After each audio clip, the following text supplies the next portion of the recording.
at Camp McDougal. That was the name of the camp on Hilton Head, under the command of Commander James Edwin McTeer. During the war years, Camp McDougal held up to 500 Marines and 250 Coast Guardmen. The Marines built roads and guard towers. They manned lookout towers up and down the coast for the German submarines. Uncle Paul was discharged on October the 10th, 1945 from Norfolk, Virginia. He returned home to Granville to assist the family in the funeral home and furniture business. He was also active in the American Legion in Gloverville. Gloverville, Langley. Somebody's gonna know about where that was. For some reason, I think it was down the road by Keys Market. Back on down a block or so. Anybody know? Remember? I had any idea? Somewhere close to Old Keys Market. I just remember going there one time with him. He was very active. As far as the uniforms, that was the one for the Signal Corps. And then he went into what they called PS, Port Security. And that's when he made the rank of E2. Anne Marie told me that during the World War II, I mentioned to the Poseys lived upstairs. Uncle Paul and Aunt Marie and I visited the former base in Hilton Head that I showed you on the picture that was in the book, and saw pieces of the old barrack pads and roads to the beach. I understand from the records and some of the remaining of the camp are still, when the wind blows the sand and everything, you can see them from replacements used for target practice, abandoned in 1945, occasionally revealed itself in the shifting sand behind the current Hilton Head Marriott Hotel on the Hilton Head. Found that in the records. Not in anything that he said, but this came off the Coast Guard website.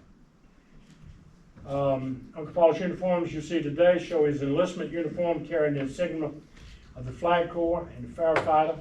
His other uniform carries the insignia of Port Security, along with his riding pants, hat, and other pants. I also have several pictures of the mounted patrol that I've shown, that I pulled off the internet. Upon his enlistment in 1942, Uncle Paul received the Blue Jacket Manual, written in 1940. This manual was part of the U.S. Navy, and all the written material pertains to naval procedures. Even toward the end of the back of that, it shows a pay scale that they made. He enlisted in 1942. This manual was written in 1940. I assume that all the material in this book was used by the Coast Guard from the Navy and the Sandpanders. In this manual, it lists the pay grades for all enlisted naval personnel.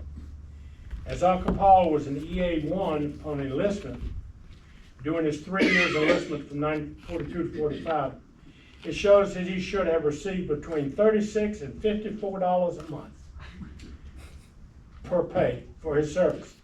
It also shows that if you receive the Congressional Medal of Honor, you would receive an additional $2 a month. He didn't get that. He had a $5,000 life insurance. All of this is on that 2-block page. He had $5,000 life insurance with Aunt Marie. They were married when he enlisted. I think he was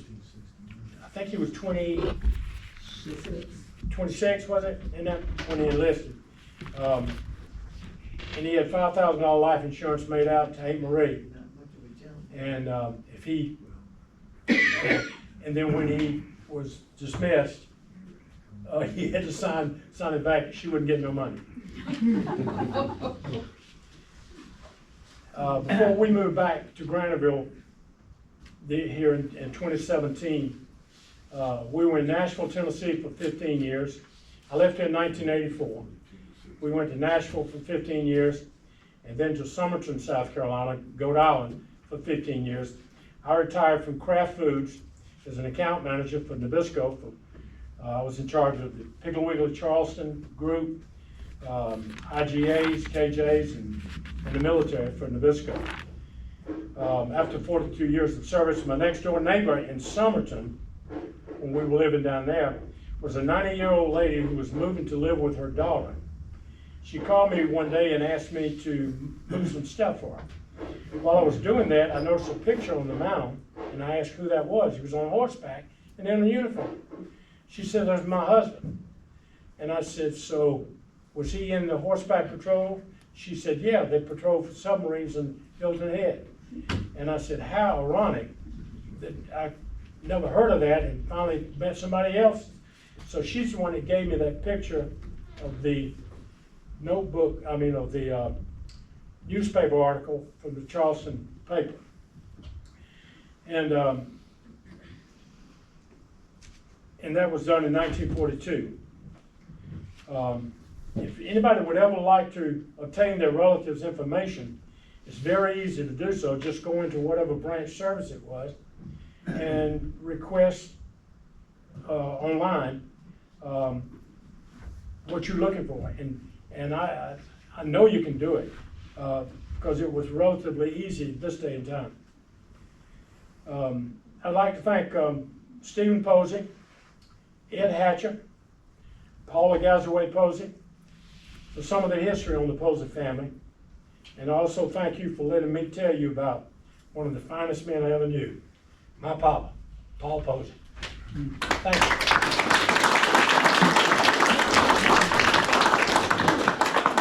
Anybody have any questions or stories? I know some stories I can't tell, so I know y'all do too.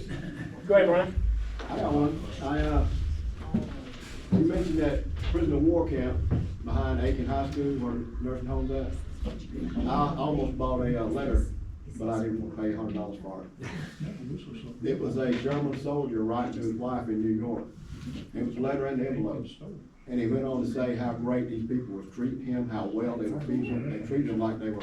That's what I understand. Yeah. Yeah. They literally treated them. At Aiken, behind Aiken Hospital, where the nursing home that's where that.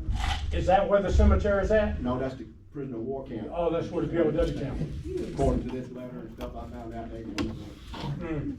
Yeah, my father was a farmer and they hired the soldier, the former prisoners to work do for work them. on the farm. And they loved working for my mother because she cooked real good and He said the same she thing was in the German ancestry Oh, too. goodness, So. a lot of schnitzel. He said the same thing. I went to school over there at that camp in Aiken High School. Uh-huh. That one year were building an addition to the high school. They didn't have room, and they had The house trailers and development back there, and that was right on top of the Really? prisoner of war camp. Is So it I still, went to is it school still there? Huh? Is it still there? Well, just some houses, like one area houses are back there. Hmm. I added Bob Murrell to this today because I guess it was Bob, is what we call him. I'd forgotten about him. We left here, in, like I said, in '84, and we didn't come back till 2007. So I was gone 34 years, and by the time I got back, there was not but 3 relatives of the Poseys that I knew, and that was Martin Posey, which was Preston's son, and Stephen, and I went to school with Steve, he was about a year younger than me in North Augusta. Like I said, I went over there and spent a couple nights in the funeral home. It's fine to go over there and leave, but when you go over there knowing you're going to be sleeping in the bed, and but the ambulance service light that got me, that light that took me out. Because a short story, I can remember one Saturday night down in Langley, sitting down there in the furniture store, me and Uncle Paul, and one of them, and it may have been Bob Murrell, called me and said, "Listen, come over here." The funeral business was so sporadic, you may not have a funeral for a week. That night we had 6 bodies, and the embalmers were working overtime, and they wanted me to come in there and write down and place an order, call Dixie Lee to get Miss Chrysler to fix them some sandwiches and everything. So I had to go in the prep room and Write down, do you want a ham sandwich? No, I wouldn't. Eating was not the first thing on my mind at that time. So I went and got that and come back, and the phone rang. And if the phone rings at an ambulance service at 10, 11 o'clock at night, they're not calling you, won't know what a ham sandwich. And it was a lady that had got run over. It was raining like the dickens. And I'm 15 years old. And I'm getting in the ambulance with Chester Moody. And we're going out on to pick up a lady out of the middle of the road that had been knocked about 100 feet, drunk. And she was dead. And we put her on the cot. And Chester said, Donnie, you ride back there and hold her on the cot. Oh my God. And we headed to Aiken. And we got up where Greg Avenue comes across, and it's a hill, you know, that starts back down, went into Aiken. Light wasn't there, and if it had been, it would have made no difference. I looked up when Chester went over that hump. It skipped. And I looked up there and the odometer was on 100. But there was nobody on the road because it was raining like the dickens. And he was going 100 miles an hour to Aiken Hospital because at that time, they had to be declared there. You couldn't have somebody at the house or whoever come and do it. It was before the actual coroner would come to a scene or whatever. And that did it for me because when we got to that hospital, and I mean, like I said, she was drunk. And so we got her in, and I came home, and I don't think I slept for 2 days. And Aunt Marie said, that's it for you, buddy boy. You'll either sell furniture or find another line of work. But then the EMS took it over, and so those 6 bodies, I remember one of them, and they got killed in a construction with a ditch digger, one of the round things. One of them was a child, that one would always get me, that got burned. One of them was a gentleman that died in the doctor's office, had a heart attack, went in and told Dr. there at Langley, I don't feel good, plop. So we had to go get him at the doctor's office. And that was just 3 that I remembered. But I never went back on the ambulance calls, per Aunt Marie. Ma'am? What year did you say that was? That would have been 1960. Probably in the summer of 1960.